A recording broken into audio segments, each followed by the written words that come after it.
Samantala mga kapuso, dahil po sa patuloy na pagbaba ng tubig, muli nang nasisilayan ang ilang estruktura na dating bayan ng Pantabangan sa Nueva Ecija. Naglitawan yan sa natutuyot na Pantabangan Dam. Unang sumulpot ang isang simbahan nitong Biyernes ayon kay Yus Cooper Marks Lenin Barcelo. Kahapon, mas dumami pa ang naglitawang lumang estruktura sa bayang pinalubog noon para magbigay daan sa pagpapatayo ng ngayoy Pantabangan Reservoir. Muling nakapagtala po ang nasabing dam ng pagbaba ng tubig. Nasa 177.43 meters ang water level nito ayon sa Pag-asa. Nakaalerto naman ngayon ang mga taga-Cainta sa Rizal dahil sa nakaambang pag-apaw ng tubig sa Upper Wawa Dam na nasa bayan ng Rodriguez.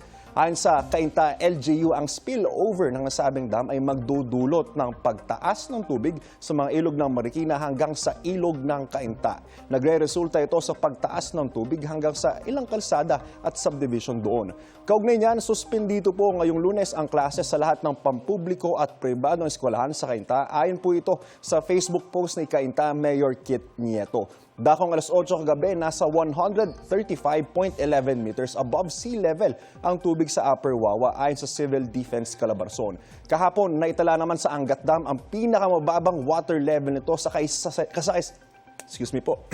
kasaysayan, 155.91 meters. Dahil po dito, magpupulong ang Technical Working Group ng Angat at titingnan kung magkakaroon ng pagbawas sa water allocation. Ang Angat ang pangunahing source ng tubig ng Metro Manila at ilang karatig probinsya. Uno nang itinigil ng nasabing dam ang pagbibigay ng tubig sa power generation at irigasyon. Paalala po mga kapuso, stay safe and stay updated. Ako po si Anjo Pertiera. Know the weather before you go.